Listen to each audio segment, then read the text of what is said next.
I'm Kate Hulett, and this is authorised by me, based at 106 High Street Mall, Fremantle.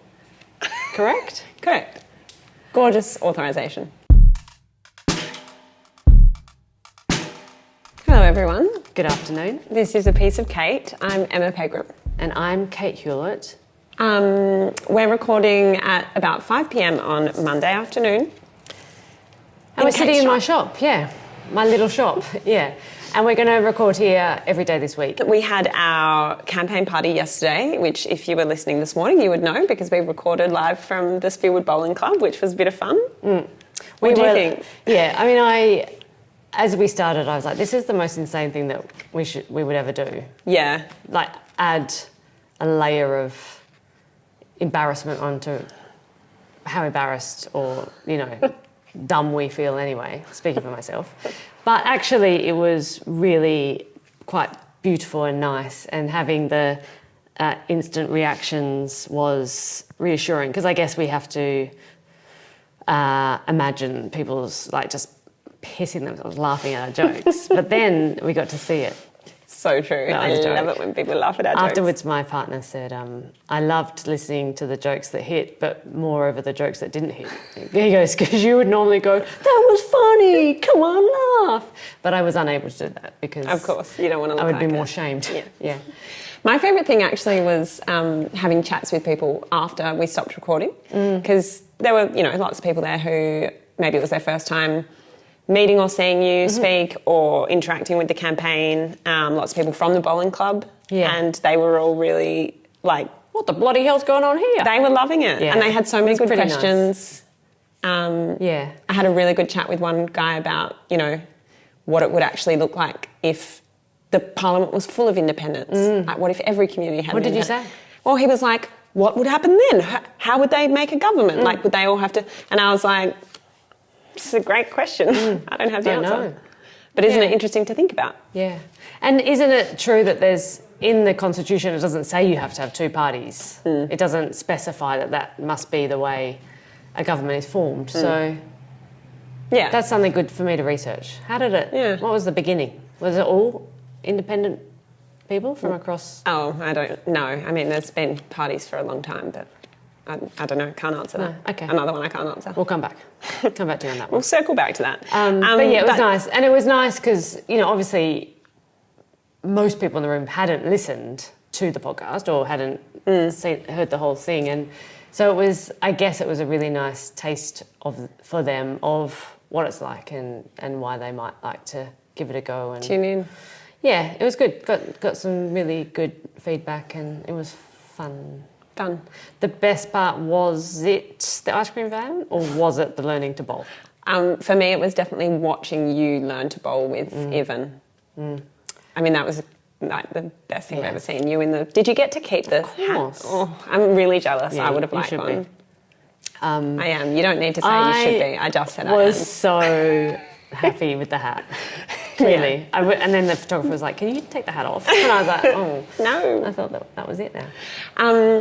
I want to crack on because we had some questions in a box last night that we collected from people at the event. We got to quite a few on this morning's podcast, but there were a couple that I thought we should ask. I should put to you because they were good ones and we didn't have time to get to them last night. Maybe we can knock through some of them each day this week. Maybe. I mean, yeah, we might run out, but we can go back to the pile. I can make some fake ones, don't worry.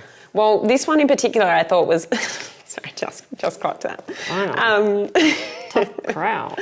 That was funny. Exactly. This one I thought was particularly relevant because of what's been in the news the last couple of days. It was, how will you address the housing crisis and homelessness?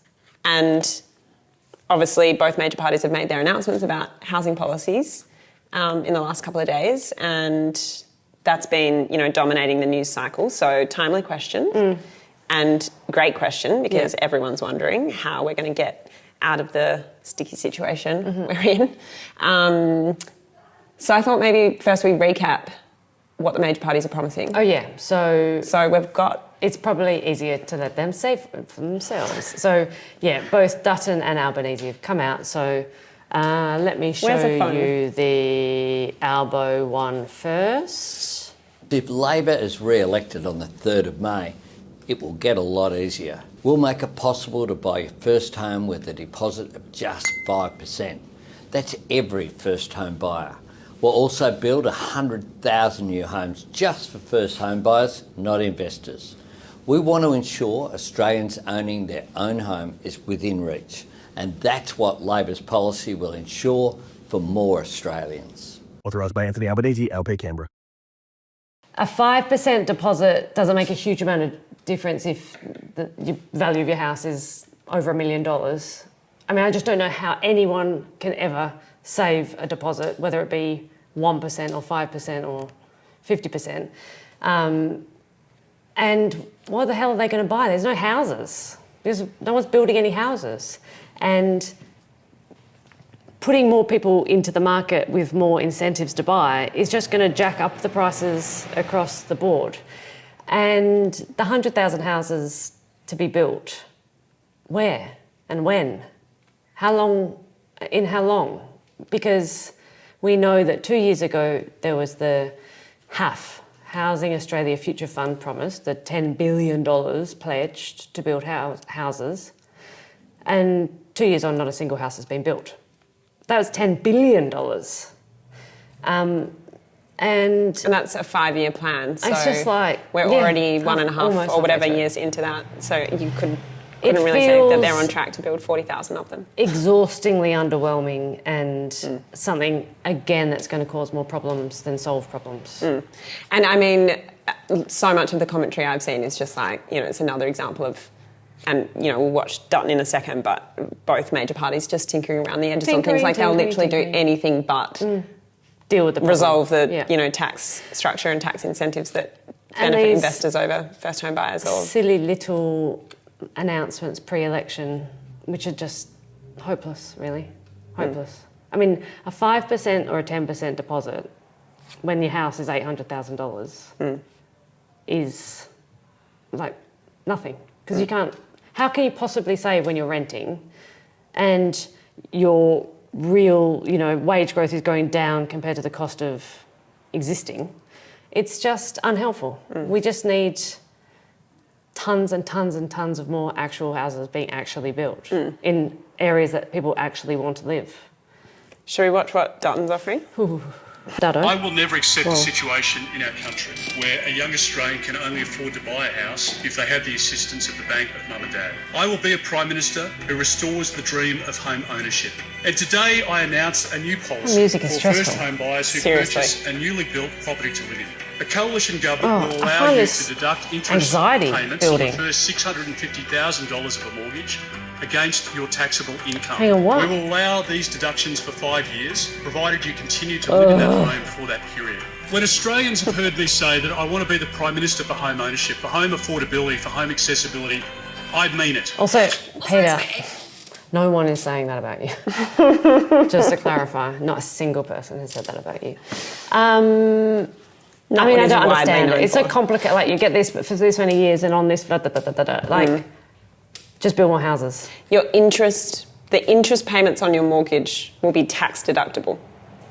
I mean, it is that. It's like politicians will do literally anything aside from deal with the problem.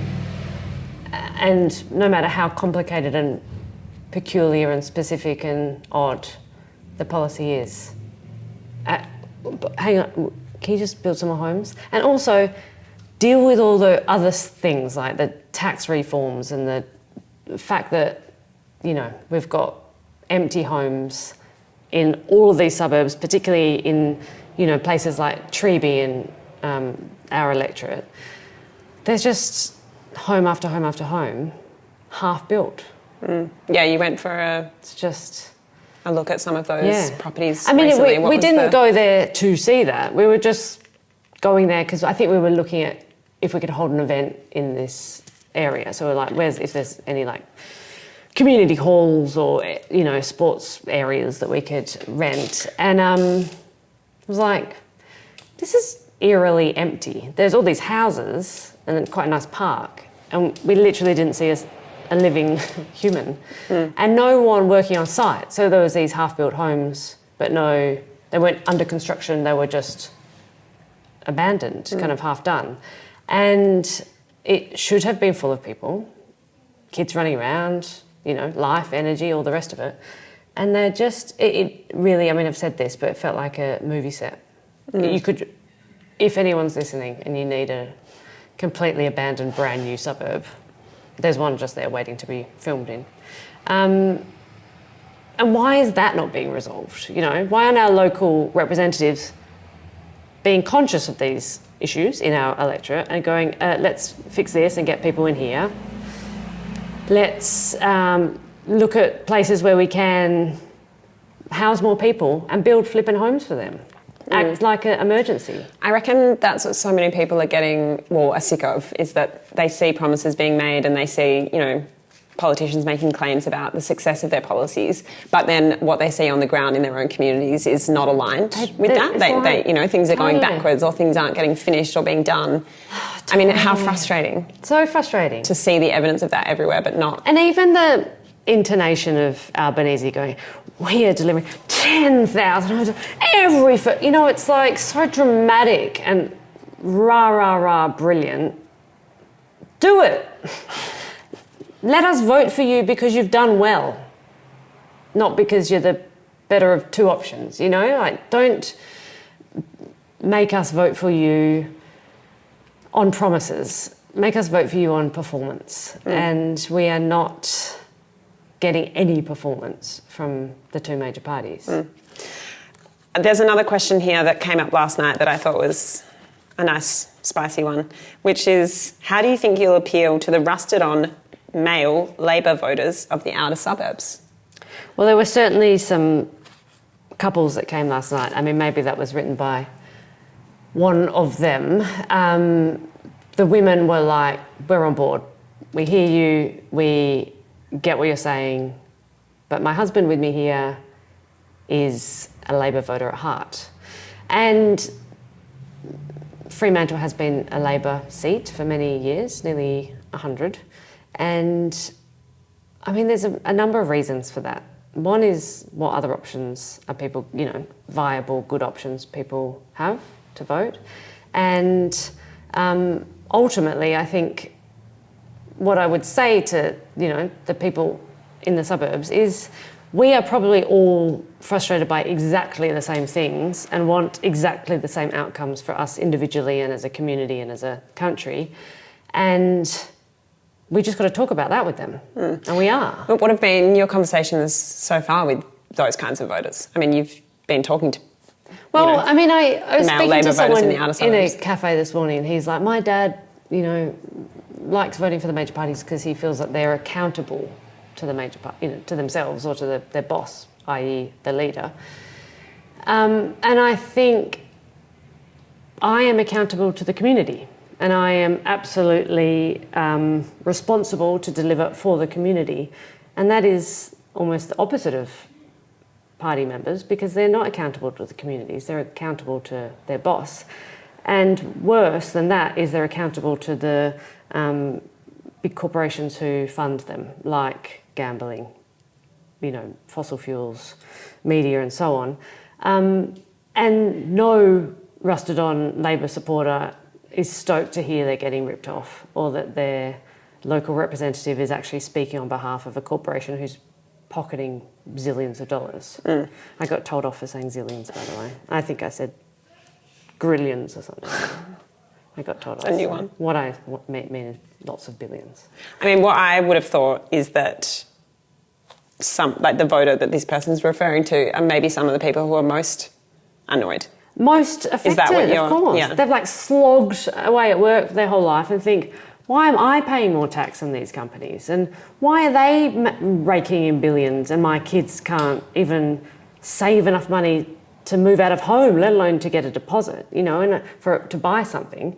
So yeah, they've been completely screwed. And also they can see how their quality of life is decreasing over their lifetimes. They can see what's happening in our communities, being underfunded and sports, facilities falling down and toilet blocks not being built and roads needing refurbishment, all these things. And everything kind of becoming privatised. So suddenly old age care is, you've got to have $1 million to get someone into old age care. And then they get treated really poorly when they're there. And I think that's happened over the last 40 years, that kind of slow, insidious privatisation of everything. And I just think that they also believe that the care of people at the beginning or end of their lives shouldn't be about profit, it should be about care for the people. And they've paid taxes in order to deliver that. And now they're not benefiting from those things. Yeah, I feel like so many of those people who've really bought into the idea of like the Australian dream, especially through the Labor Party, who, that's sort of been the hallmark of their kind of ethos and their ideology forever. Like, that's all the more insulting and all the more upsetting that it's not being realised and that they're the people who are most impacted by the failures of that system. And that, if you close your eyes and think of the Australian dream, you think of a house on a block with a veranda and kids playing out the front or at the back and you're having a beer with your neighbours and stuff. If you drive through a suburb now, a new suburb that's been built, it couldn't be different from that visualisation. And what that means for our future, I think, is quite dire. And that is being delivered, those kind of soulless developments, because they're making a developer absolutely tons of money, but they're not bringing any life or joy or offering any hope for the families and kids to thrive and grow.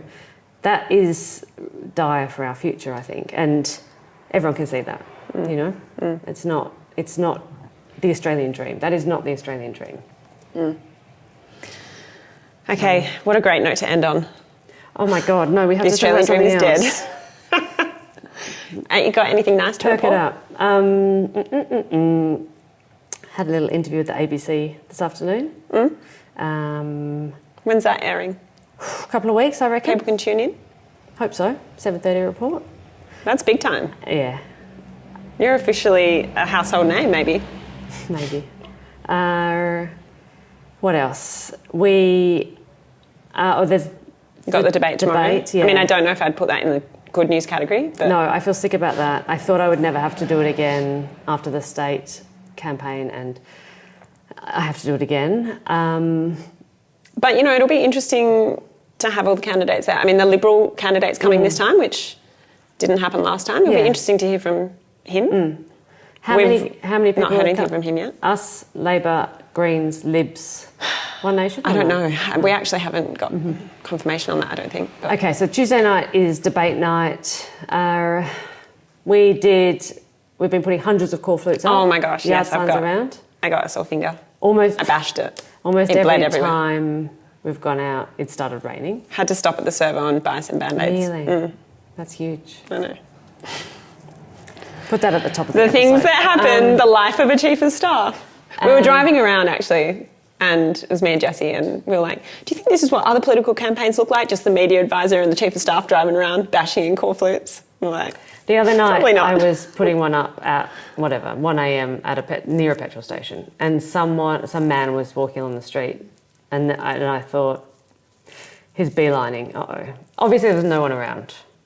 I mean, you guys were around, but you were like somewhere else, across the other side of a junction. Anyway, he walked over to me, and I was like, okay, this could be the end. I'm going to get bludgeoned to death in this. you were the one with the car park. sledgehammer.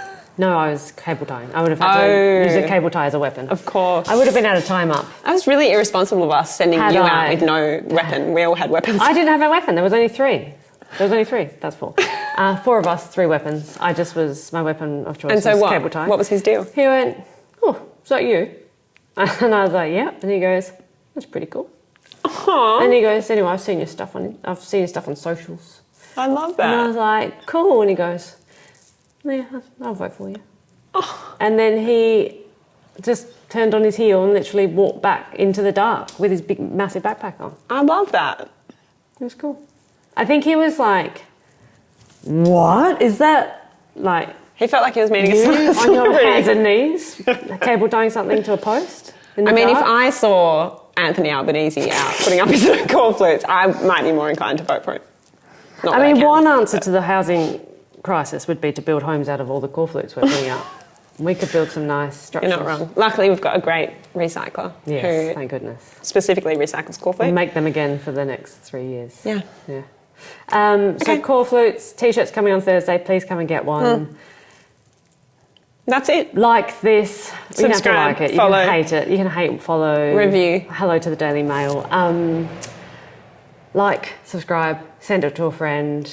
Yeah. This has been authorised by Kate Hulett, 106 High Street Mall, Fremantle. I'm just going to say every Just gonna sprinkle 15 those minutes through. in case we're breaking the law somehow. And That's it. we love you. We'll talk See again you on 24 hours time. Wednesday. Bye-bye.